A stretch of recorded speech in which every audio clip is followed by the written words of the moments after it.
Je t'aime, moi non plus. Alors ce n'est pas une déclaration d'amour, quoique finalement c'est un appel à me rejoindre sur scène, puisque c'est le titre de notre première table ronde animée par Julie Joly, qui peut me rejoindre sur scène, et vous pouvez l'applaudir.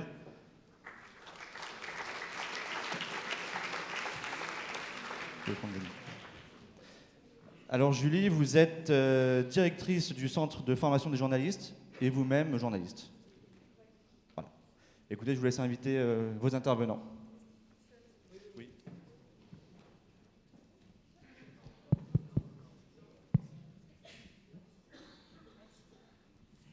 Bonjour à tous. Donc je vais inviter effectivement à nous rejoindre Benoît Leguet, Xavier Michel, asseyez-vous s'il vous plaît, Grégory Barrère, Marie-Christine Yo. On a eu la lourde tâche de réconcilier l'école, les anciens et la fondation. Alors peut-être en préambule, je pense que j'aimerais bien savoir dans la salle qui représente des anciens élèves, qui vient ici pour réfléchir, d'accord, ah bah c'est intéressant, et qui représente peut-être une fondation. D'accord, c'est peut-être parfois les mêmes ou pas. Et les écoles, direction d'école. D'accord, très bien. Donc, ne vous battez pas. Alors. Julie, on peut poser une question complémentaire. Est-ce qu'on peut essayer de voir qui est alumni ou qui ne l'est pas? Ah oui, qui est alumni, je ne sais pas pourquoi, j'ai l'impression que ça va être beaucoup. Ah mais c'est pas majoritaire. Ah si, c'est majoritaire. Très bien. Je pense que si vous êtes si nombreux ici aujourd'hui, c'est d'abord parce qu'on a eu des intervenants passionnants ce matin, mais c'est aussi parce qu'on a besoin d'exemples concrets. On sait qu'en France, on est quand même très en retard. Il y a des besoins urgents de financement pour les écoles, il y a des besoins de relations plus fortes entre les anciens, les étudiants, les entreprises. On ne sait pas très bien comment s'y prendre. Les Français sont mal à l'aise avec l'idée de créer des réseaux peut-être obscurs. Donc je pense qu'il y a beaucoup de questions à la fois culturelles et économiques qui nous mobilisent. À titre d'exemple, simplement en 2 secondes, vous dire que moi-même, j'ai fait une école de commerce, HEC. J'ai bénéficié évidemment de la force d'un réseau qui ne m'a servi en fait à pas grand-chose puisque j'ai été journaliste pendant 15 ans. Donc c'est seulement maintenant que je mesure à quel point ce réseau est important, puisqu'il me sert tous les jours à créer des accords passionnants pour l'école. Mais au CFJ, et je crois que dans la salle, j'ai une représentante du CFJ qui est présente, on a un problème crucial, c'est qu'on a une petite école qui forme des gens précaires, très indépendants, qui refusent les réseaux, qui même écrivent contre, et qui n'ont pas d'argent à donner. Donc c'est pour nous extrêmement compliqué malgré notre ancienneté. Donc j'ai été ravie d'interroger les participants, j'ai appris beaucoup de choses et je voudrais peut-être commencer par les laisser se présenter eux-mêmes en nous disant évidemment leur nom, leur prénom, leur fonction et pourquoi ce sujet des anciens les concerne directement. Oui, donc mon nom est Benoît Leguet, donc je suis président de la fondation Mines ParisTech dont j'aurai peut-être l'occasion de parler par la suite. Je suis aussi vice-président, mais c'est un peu accessoire, des anciens élèves de l'école, Mines ParisTech Alumni. Et je suis ancien directeur de l'école des Mines de Paris. Et d'ailleurs, je salue certains anciens collègues que j'ai reconnus ou que je vais reconnaître tout à l'heure lors du pot. En tout cas, bonjour à tous. Xavier Michel. Alors, j'étais directeur général de l'école polytechnique jusqu'en 2012 et à cette occasion-là, j'étais amené à largement solliciter les anciens pour la première campagne de levée de fonds vers les anciens de l'école. Aujourd'hui, j'ai des activités de conseil en Afrique, des conseils d'aide au développement, et je vois le sujet ouverture vers le secteur économique, relation avec les anciens élèves commencer à prendre forme avec toutes les questions émergentes. Et puis je suis aussi membre du conseil d'administration d'une association qui s'appelle CAES Europe, Council for Advancement and Support of Education. Et c'est une association qui promeut le concept très anglo-saxon d'avancement, ce qui ne veut pas dire grand-chose en français. L'association d'une démarche stratégique menée par l'établissement d'enseignement supérieur lui-même, tout ce qui relève de la relation avec les anciens élèves, tout ce qui relève du fundraising, mais aussi tout ce qui est marketing en amont, notamment pour le recrutement, et tout ce qui est communication.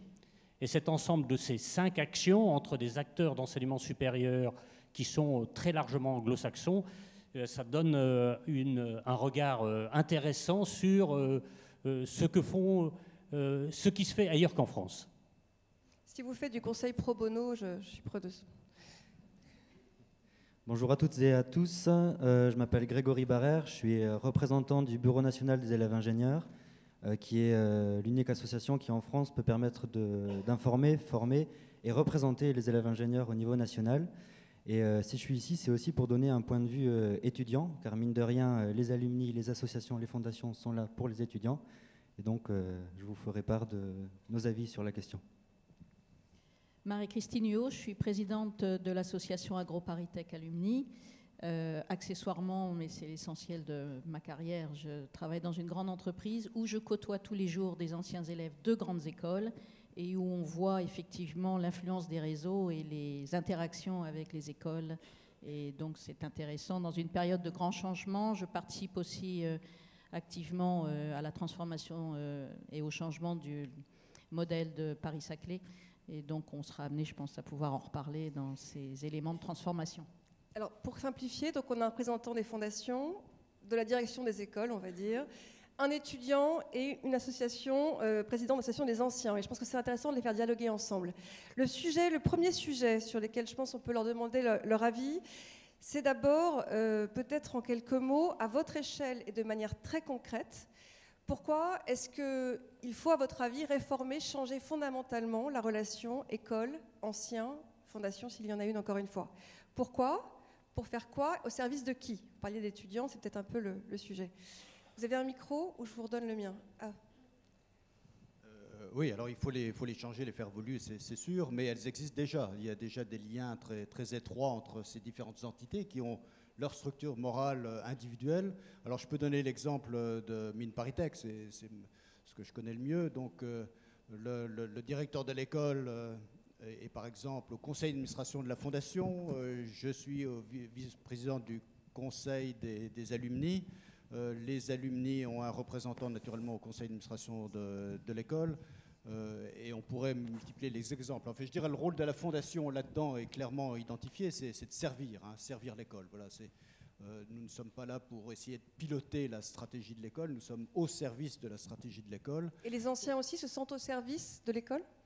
Oui, ils se sentent, enfin, disons, évidemment, eux aussi ils souhaitent éclairer la stratégie, donner leur avis sur, et ils le font au travers le conseil d'administration ou à travers d'autres instances qui ont été créées. Mais globalement, nous œuvrons tous pour le succès de l'école. Voilà. Est-ce que l'école est encore au service des anciens? Votre école est encore au service des anciens, je dirais sa vocation numéro 1, c'est naturellement de former des étudiants, de faire en sorte que ce soient des managers techniques de haut niveau pour servir l'industrie aussi, parce qu'in fine, c'est quand même servir l'économie, c'est ça le but ultime. Mais le rôle de l'école, c'est bien de former, de préparer ces élèves à devenir et donc tout jeunes diplômés, ils deviennent automatiquement, d'ailleurs même dans le cours de leur scolarité, ils sont déjà membres de l'association des anciens. Donc ils sont... Votre fondation, vous m'avez dit avant qu'on préparait la table ronde, votre fondation a été créée il y a plusieurs années, mais a d'abord un peu vivoté avant de prendre son élan à la faveur de la loi TEPA. Donc il y avait aussi, est-ce que vous pouvez nous raconter ça? Comment est-ce que la fondation a pris de l'ampleur et aujourd'hui, combien est-ce que vous levez dans une campagne sur 5 années? Donc la fondation a été créée en 1947, donc c'était juste l'après-guerre. Et donc l'objet social de la fondation est assez original. Mines ParisTech, c'est de participer à la reconstruction de l'industrie nationale. Donc vous voyez, c'est une ambition très vaste. Mais je dirais, à part les dons initiaux des fondateurs, qui ont été très, très réels, la fondation a vécu une nouvelle vie grâce à la loi de TEPA. Et, en 85. Donc c'est, oui, 85, 86 par là, oui. Et donc, les déductions fiscales, notamment à l'ISF, ont été très porteuses pour la fondation. Mais ça a été aussi, la loi TEPA a été aussi l'occasion pour déclencher du mécénat d'entreprise, qui... Alors pour donner quelques chiffres brièvement, la Fondation Mines ParisTech, c'est à peu près 4 millions d'euros par an. Enfin, l'année dernière, ça a été 5, mais enfin, le mouvement. Et dont à peu près les 3/4 viennent d'entreprises. Hein. Les anciens, qui sont assez peu nombreux, mais généreux, ne représentent à peu près que le les quart. dons des anciens progressent, si j'ai bien compris. Les dons des anciens progressent un petit peu. Oui, alors ça Là progresse d'à peu près 10-15% par an. Donc alors que c'est ceux des un entreprises, mouvement de fond qui se développe. Avec une incertitude, là, malheureusement, je fais partie des rares personnes qui regrettent la disparition de l'ISF, enfin, ou sa transformation en IFI, parce que, bon, très clairement, ça va réduire le montant des dons des particuliers. Mais enfin, nous sommes sur un trend globalement aussi. Et les entreprises donnent moins. Et les entreprises également. Alors les entreprises, c'est plutôt autour de chaires d'enseignement supérieur de recherche. Et donc nous en gérons une quinzaine. Et alors, est-ce que les anciens sont impliqués dans ces chaires? Parce que l'université de Wisconsin, là, donner un exemple de chaires créées par des anciens, il y a peu de chaires ou pas de chaires créées par des anciens, financées par des anciens. Mais les anciens servent un peu de porte d'entrée, si je puis dire, dans les entreprises. C'est pas... Enfin, la notion de décision est toujours un peu difficile pour un ancien pour favoriser son... Il y a un problème d'éthique qui se pose. Et donc Après, un vous avez la PDG, chance de former des étudiants. mais par contre, il peut sont chefs être d'entreprise. un intermédiaire, transmettre le dossier à la personne adéquate, etc. Donc c'est une porte d'entrée. Voilà. Peut-être Xavier Michel, sur ce sujet de ce qu'il faudrait, à votre avis, changer en France, et notamment en comparant peut-être à la culture anglo-saxonne, dont on a beaucoup entendu parler au début de cette journée. Qu'est-ce qui pose problème en France? Alors, en fait, et je dirais que je vais peut-être commencer par l'Afrique, je constate que la relation avec les anciens est un outil formidable pour transformer l'établissement et l'aider à s'ouvrir vers l'extérieur, vers le secteur économique, ce qui veut dire aussi transformer la formation elle-même pour répondre le mieux possible aux différents métiers que vont faire les élèves à leur sortie, avec des choses aussi bizarres que des commerciaux qui font du journalisme, etc. Donc, je crois que c'est un outil de transformation qui a déjà été bien entamé en France. Et là-dessus, Dieu merci, nous pouvons voir la différence, mais le monde autour de nous change. Et nous avons des anciens qui nous disent, comme nous l'a dit Jean-Dominique Sénard tout à l'heure, vous êtes très bons dans vos métiers, mais il faut que vous développiez la transversalité. Et ces messages qui nous arrivent de l'extérieur, nous les recevons bien sûr de manière un peu formelle, parce que les anciens nous parlent, mais nous les recevons aussi par une multitude d'actions qu'ont les anciens avec l'école, qui vont être... accueillir les élèves en stage, qui vont être la relation des anciens avec les élèves dans leur première recherche d'emploi professionnel, qui vont être l'accompagnement dans tout ce qui est conseil de formation, etc., la définition des nouvelles formations. Donc l'écosystème des anciens peut apporter énormément à l'école. Ce qu'on peut faire, c'est... travailler à diversifier le rapport pour que chaque ancien puisse trouver sa façon propre de s'investir au profit de l'école. Moi, j'ai en tête l'étude de ce matin passionnante, l'Alumni Index, et qui disait quand même que les adhérents des anciens, pour leur plus grande majorité, ou la courte majorité d'ailleurs, étaient plutôt au-dessus de 50 ans. Alors c'est vrai qu'ils apportent une veille intéressante sur les métiers, mais parfois ils peuvent être un peu déconnectés des fonctions émergentes pour les jeunes diplômés. Comment faire? Et là, je m'adresse peut-être à Grégory Barrère, qui représente les étudiants, et puis à Marie-Christine Huot, qui représente les anciens.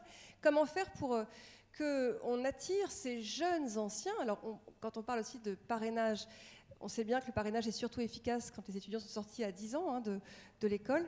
Comment inciter ces jeunes anciens à s'impliquer, à s'engager auprès des étudiants pour la veille des métiers, pour les dons financiers à l'association, pour le reste? Je crois qu'effectivement, c'est important de souligner que l'engagement, et ça a été dit, dans une association d'alumni dépend fortement de l'âge.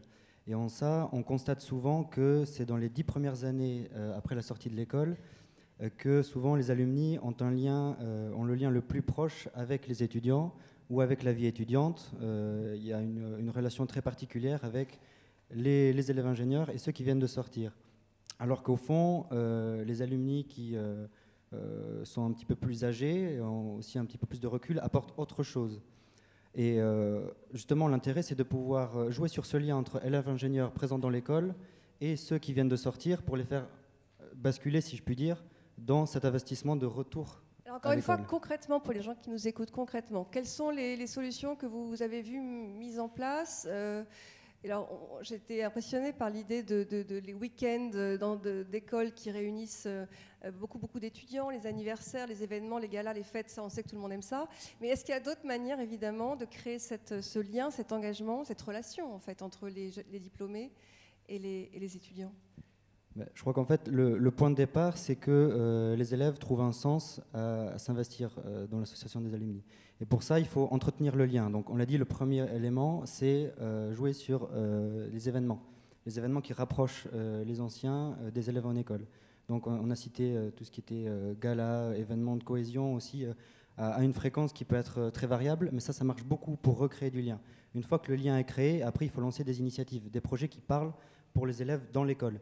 Donc pour ça, ce qui parle très souvent, c'est via les associations de l'école, que ce soit via des projets humanitaires, des projets de vie étudiante, un ensemble de projets qui parlent très concrètement aux élèves dans l'école et qui puissent, eux, se dire, voilà comment, en m'investissant dans une association d'alumni, je peux agir sur ces projets-là et concrètement avoir des financements, des contacts, avoir vraiment une approche qui permet de... Que les étudiants s'impliquent dès l'école. Dès l'école. Marie-Christine, après l'école, comment est-ce qu'on fait pour aller chercher des adhérents à une association? C'est une vaste question. Et en fait, je prendrais une expression très agro, c'est de changer d'échelle et de dire un jour on est étudiant et demain on sera un ancien, et on est un ancien et on a été étudiant. Et souvent on oublie, et on est dans une approche d'ailleurs très franco-française, ça a été dit ce matin par les grands témoins, où on fonctionne en silo. Et on fonctionne à un moment, à un instant T. Et d'ailleurs, la société d'aujourd'hui nous encourage pas à se projeter, parce qu'avec tous les événements qui nous tombent sur la tête, et encore plus pour les jeunes, on pourrait se dire, je vis au quotidien. Et d'ailleurs, si on fait un sondage, j'en ai encore lu un il n'y a pas longtemps, qui dit que la majorité des 15-30 ans, avec tous les événements du risque terroriste, vivent au quotidien et ne savent pas après-demain ce qu'ils vont faire. Mais après-demain, dans 2 jours. Pas après-demain, dans 10 ans. Comme nous, notre génération, en disant le après-demain, c'était dans 10 ans. Qu'est-ce que je ferai dans 10 ans? Mais pendant 10 ans, je vais faire ceci. Donc je pense qu'on est vraiment à la veille d'un vrai changement de paradigme qu'il faut qu'on opère. Et j'ai envie de dire, pour reprendre le titre un peu provoque, je t'aime moi non plus, moi j'ai envie de dire, voilà, changeons cette échelle. En fait, l'école, l'élève et l'alumni sont liés à vie, qu'ils le veuillent ou qu'ils ne le veuillent pas. Parce que, quelque part, pour les anciens, la valeur de l'employabilité, qu'on soit dans le privé ou dans le public, peu importe, la valeur du diplôme, elle va faire la valeur contributive de l'ancien sur son parcours professionnel et dans sa vie. Et puis, par ricochet, la valeur de la compétence, de la valeur éducative de l'école va assurer l'attractivité et donc la pérennité de l'école. Donc les deux sont intimement liés, on ne peut pas les opposer. Et je pense que c'est là où il y a un vrai changement à opérer, c'est qu'on est dans un écosystème où quand on a choisi une école, voulue ou pas voulue, ensuite on y est lié quelque part toute sa vie. Et donc pour revenir à votre question concrète, je pense qu'il y a plusieurs barrières à pousser. Et on est d'ailleurs dans une époque, je trouve, assez favorable, difficile, parce que ça a été dit par nos grands témoins, et pour tous ceux dans la salle qui voyagent dans le monde le savent bien, dès qu'on sort des frontières françaises, la France et les grandes écoles, excusez-moi, c'est pas grand-chose. Et c'est un ovni au milieu d'une planète. D'ailleurs, on le voit bien sur le titre, ce qui m'interpelle toujours, c'est le mot grande école et le mot excellence. Et on voit qu'en France, on est ravis, mais vu du bout du monde, qu'est-ce que ça veut dire? Et souvent, c'est interprété excellence égale isolationnisme. On s'isole, on a un rapport de force. Et grande école, on a un rapport de force par rapport aux autres. Donc il faut changer ce paradigme, il faut décloisonner. Et pour ça, les grandes transformations de l'éducation nationale en cours nous donnent un moment favorable pour passer à ce dialogue vrai. Alors il est difficile, mais il doit s'entretenir. Et pour rebondir sur ce que disait Grégory, je pense que le dialogue doit s'instaurer avant la sortie. Il faut que, je pense que les étudiants savent qu'il y a une association d'anciens qui demain va leur apporter, mais dont le lien démarre dans l'école. Ça, c'est le premier point. Et les anciens savent qu'ils viennent chercher leur crédibilité dans l'école, dans la valeur de l'école et dans la valeur des élèves. Et juste, voilà, pour finir, je pense qu'il est important aussi un exemple concret que vous dites à chercher. Je pense que pour chercher des nouvelles cotisations, par exemple, qui est un peu le nerf de la guerre pour les associations d'anciens, jouons plus d'intergénérationnel, de complémentarité.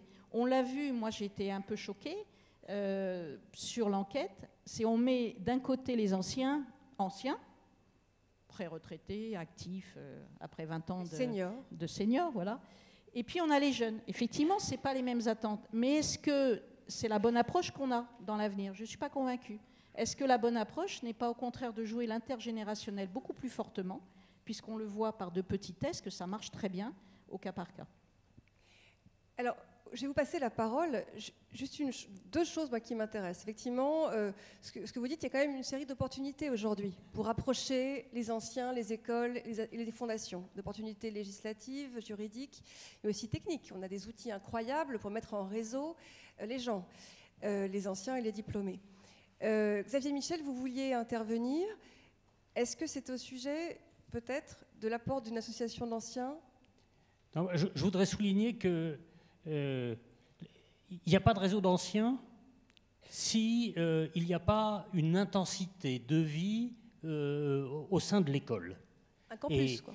Et c'est déjà l'affectio societatis qui se développe entre les étudiants qui va faire après que plus tard, les anciens ont des souvenirs importants, de grands souvenirs de ce qu'ils ont vécu ensemble, et ils vont avoir envie de continuer à investir. Et je constate aussi que souvent, ce sont ce que viennent rechercher les anciens.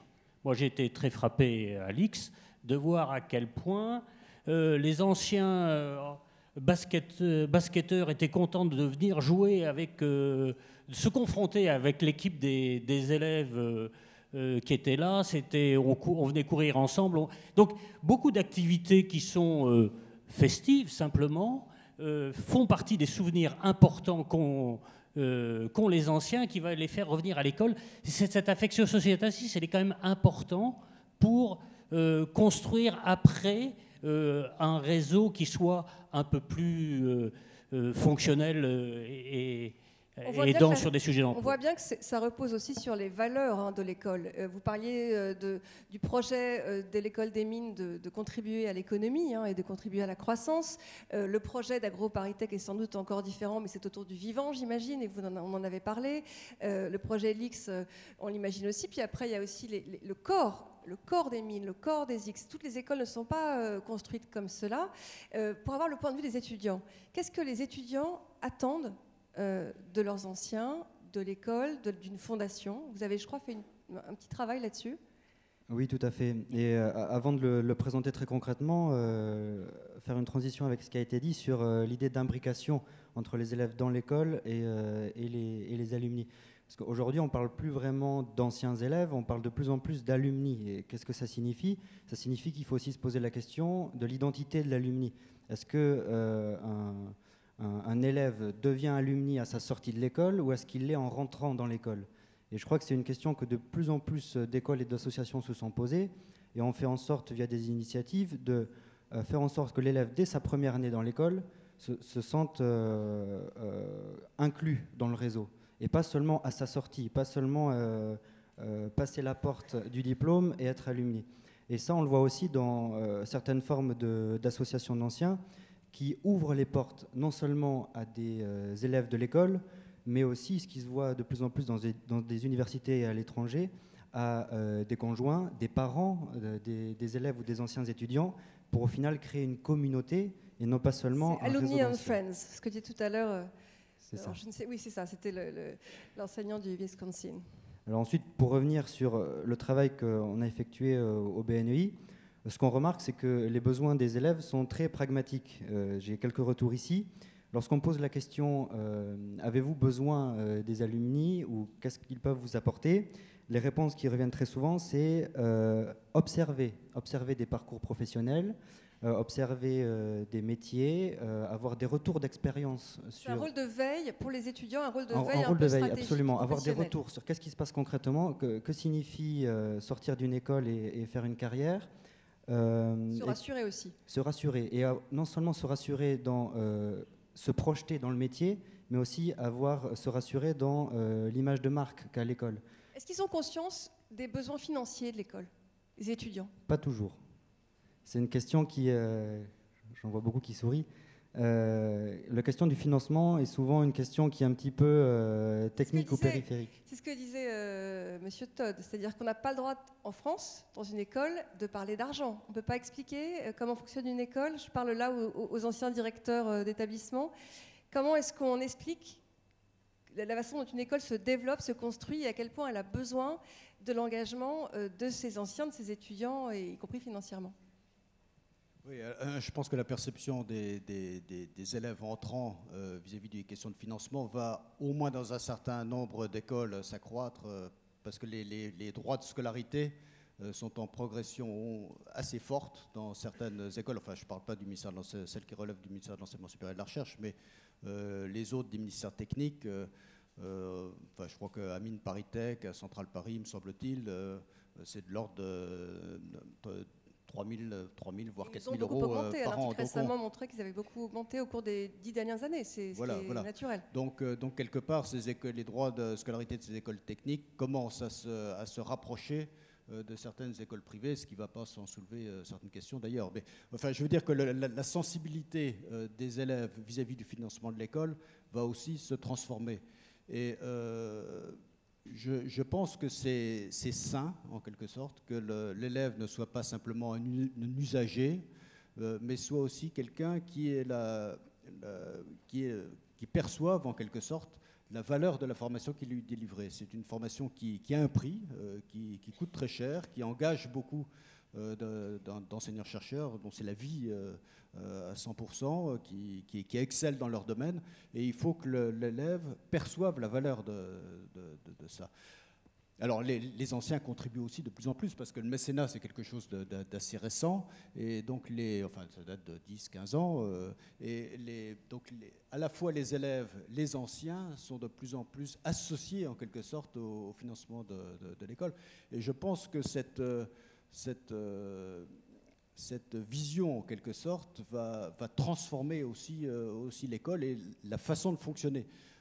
Les écoles publiques sont dans un système avec des personnels publics, avec un mode de fonctionnement extrêmement public, et je pense que les écoles, par un mode de financement différent, vont évoluer vers un mode plus, alors j'oserais pas dire à l'américaine, mais enfin, ou à l'anglo-saxonne. Parce que l'argent des fondations dans vos écoles, dans vos établissements, l'argent des fondations, il sert à quoi concrètement? Il sort à accompagner, à accélérer des grands projets de l'école. Donc des nouveaux labos, des nouveaux locaux, des partenariats. Voilà, des choses. Alors, un exemple concret, là, nous achetons un appartement et nous allons en acheter d'autres pour accompagner la croissance du nombre d'élèves au sein de l'école des mines. Bon, voilà un exemple. Ça parle aux anciens, ça, c'est des projets concrets qui parlent aux anciens. Ils se projettent dans ce type d'investissement. Est-ce qu'il faut diversifier je pense à la diversité tout court. Est-ce qu'il y a des projets qui donnent plus de sens peut-être aux dons ou... Alors là aussi, on revient sur le sujet du financement. On parle beaucoup du financement de l'école. Je pense qu'il ne faut pas oublier le financement et la durabilité de l'association des anciens. Parce que là aussi, souvent, on l'oublie. Je reviens toujours sur un peu ma marotte de changer d'échelle et pas de voir à petite vue. Effectivement, j'aime bien ce qui est dit dans la perception et l'attendu d'un élève. Je pense quand je dis qu'il faut repenser un véritable contrat moral sur le triptyque école, élèves et anciens, ça me paraît fondamental, avec l'arrivée du modèle des fondations. Mais vu par exemple de notre côté, la fondation AgroParisTech sert notamment pour aider des projets de jeunes entrepreneuriat. Donc c'est pour un accélérateur dans la vie, pour oser, accompagner. Parfois, en France, là aussi, on a des difficultés par rapport au modèle anglo-saxon dans la vie professionnelle, où quand un jeune a une bonne idée, des fois et souvent, il n'a pas le prêt bancaire parce qu'il n'a pas les arrières. Et donc, comme il est jeune, forcément, il n'a pas les expériences. Donc, comment on accélère ça? La Fondation joue ce rôle. Et je trouve ça, c'est très bien. Plus que jouer le rôle d'être co-investisseur pour soutenir l'école. Je pense derrière ça qu'il faut aussi repenser le modèle économique des associations d'anciens, d'alumni. La première des choses, effectivement, il y a un investissement. Si on va plus dans l'école et qu'on est plus lié et qu'on accompagne l'école pour permettre de garder ce niveau d'excellence, d'employabilité qui va donner de la durée et de la visibilité à l'étudiant et de l'attractivité, eh bien, il faut, une fois que l'étudiant sort, nous on a fait cette expérience, aujourd'hui on attend, on n'a pas le retour sur investissement. C'est clair qu'aujourd'hui, tous les investissements qui sont faits, dans les 10 premières années, l'étudiant qui est devenu alumni ne cotise pas. Alors on le verra dans les autres tables rondes, bon, il y a la problématique réseau social, mais je pense que là, il y a un vrai contrat moral. Côté association, on fait beaucoup d'efforts sur les ajustements de barème et d'adaptabilité, de souplesse de barème. Donc je pense que ça, c'est un premier point. Ça, pour moi, c'est une notion de moralité.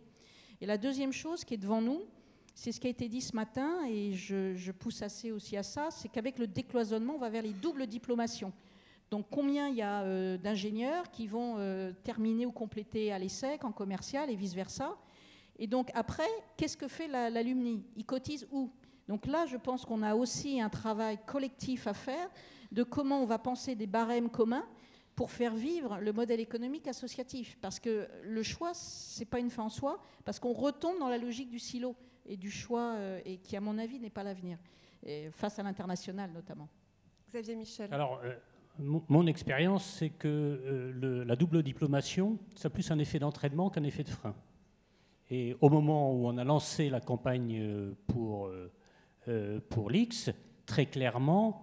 la campagne de levée de fonds de la Fondation, là. La campagne de levée de fonds de la Fondation, les premiers à réagir ont été ceux qui avaient été exposés au système anglo-saxon, notamment qui étaient partis dans les universités américaines, et qui reçoivent un mail tous les 3 mois des universités américaines pour leur demander de donner, et qui donnent. Et quand on leur a dit il faut donner à l'école polytechnique, il a fallu prendre quand même un peu de temps pour les convaincre, parce que ce n'était pas l'habitude. Mais une fois qu'ils ont perçu que, finalement, et qu'ils nous ont dit, l'école polytechnique, ça compte bien plus que ce que j'ai fait après à tel endroit, ils se sont mis à donner. Alors, c'est bien évidemment de la conviction individuelle, un par un, mais c'est des choses qui se font. Moi, je voudrais revenir sur ce que disait Benoît tout à l'heure, sur le fait que, à partir du moment où les étudiants payent, on a un levier extrêmement important pour solliciter les anciens. Je parle bien au niveau de la Fondation. Je crois que, quelle que soit la façon dont la Fondation utilise son argent, que ce soit pour de l'aide à recruter des enseignants, l'aide aux étudiants, l'aide pour des projets de recherche, de toute façon, globalement, c'est une aide pour la qualité de la formation au sein de l'école. Et donc, c'est quelque chose, on donne une qualité de formation aux étudiants. Si l'étudiant paye, les anciens seront, j'ai constaté que les sujets, notamment d'égalité des chances, mais aussi recrutement d'étudiants internationaux, sont des sujets extrêmement porteurs pour solliciter les anciens. Ils se disent, oui, c'est bien que l'école s'ouvre à l'international et je suis prêt à financer parce que mon entreprise, parce que moi-même, j'ai eu des relations avec tel ou tel pays, je vais soutenir ça. Je vais soutenir des étudiants pour qui je sais que le coût de scolarité est difficile et je vais donner des bourses pour que l'école puisse financer ces bourses. Alors, parce qu'on a décidé de lever complètement le tabou de l'argent, là, aujourd'hui, et de ne parler que d'argent, c'est une réunion au sommet.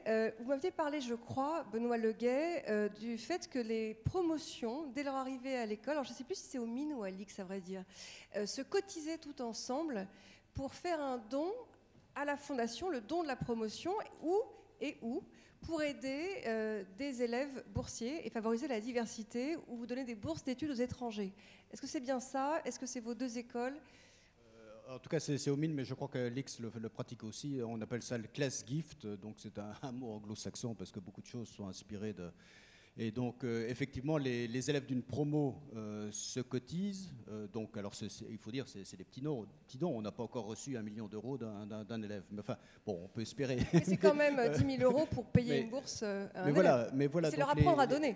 Non, mais ce que je voulais relater aussi, c'est que c'est l'occasion d'une coopération intergénérationnelle, parce que si c'est la promo, mettons, 2005 qui sort, on sollicite les promos en 5. Hein, donc... Et donc certains anciens de ces promos-là acceptent de doubler, de tripler le don des élèves. Donc voilà, donc on arrive à des sommes un peu plus rondelettes. Ça donne l'occasion d'une cérémonie de remise du don, etc. Enfin bon, bref, c'est pour... non, mais je pense que c'est important de montrer aux élèves voilà, qu'ils ils doivent contribuer à la pérennisation de leur école, à la qualité de l'enseignement, etc. Enfin, je veux dire, nous sommes tous acteurs, voilà. Les anciens, les élèves, les profs, les directeurs d'école, etc. Ce qui me frappe aussi, c'est la notion de culture. La culture très anglo-saxonne, effectivement, du don, qu'on n'a pas forcément en France. Et quand on voit les frais de scolarité aux États-Unis, au-delà de 50 000 $, ça ne les empêche pas de donner beaucoup et de donner beaucoup plus. On ne sera jamais les États-Unis, parfois tant mieux. Mais effectivement, il faut acculturer progressivement les étudiants à cette idée d'engagement. Oui, voilà. Je voudrais qu'on revienne sur un point, c'est la gouvernance. Comment on gouverne à la tête d'une fondation, d'une association? Comment est-ce qu'on organise cette relation entre l'école, l'association, la fondation? Est-ce que vous avez aussi là-dessus des exemples concrets? Et est-ce que les étudiants devraient être représentés dans ces instances et comment? Qui commence? Grégory? Alors, pour commencer, je dirais que le premier acteur qui va parler le plus aux élèves, ça va être l'école. Donc dans la gouvernance de l'école, dans le conseil d'administration notamment, le rôle des alumni est souvent très important et les alumni sont souvent majoritaires dans les personnes qui représentent ou qui reviennent dans le conseil d'administration pour gouverner dans l'école. Et ça, c'est souvent quelque chose... Quand vous dites alumni, vous dites étudiant ou vous dites ancien du coup? Non, là, pour le coup, je dis ancien. Ancien. Merci pour la remarque. Non, je dis juste que les élèves trouvent souvent les anciens élèves plus légitimes à revenir dans la gouvernance de l'école que des personnes externes ou voilà, des acteurs. Ça ne crée pas justement un silo, ça risque pas d'enfermer l'école? Bien, quelque part, je pense que c'est justement au rôle des anciens aussi de se projeter et quand ils reviennent dans la gouvernance de l'école, c'est pas seulement pour s'enfermer, mais c'est aussi pour contribuer à ouvrir l'école. Je ne pense pas que le fait d'avoir beaucoup d'anciens dans la gouvernance contribue à fermer l'école. En ce qui concerne les associations d'anciens, là, on retrouve ce lien intergénérationnel. Je pense qu'il ne faut pas laisser la gouvernance d'une association seulement aux jeunes qui viennent de sortir ou aux personnes qui sont sorties il y a plus longtemps, parce qu'il y a une complémentarité non seulement sur la vision des besoins concrets des élèves, aussi sur le recul, sur l'international, pardon. Il y a un croisement des points de vue qui est tout à fait intéressant. Concrètement, en complément, je pense que gouvernance, qu'elle soit d'école ou d'association, doit à la fois être représentative des différents acteurs qui la composent et en même temps agile. Donc au niveau associatif, nous par exemple, on est très vigilants à avoir une représentativité large en termes générationnels, en termes d'expérience, de parcours, et puis également avec une représentativité ouverte à la direction de l'école et aux élèves. Donc ça, et à une ou deux personnes qualifiées qui peuvent être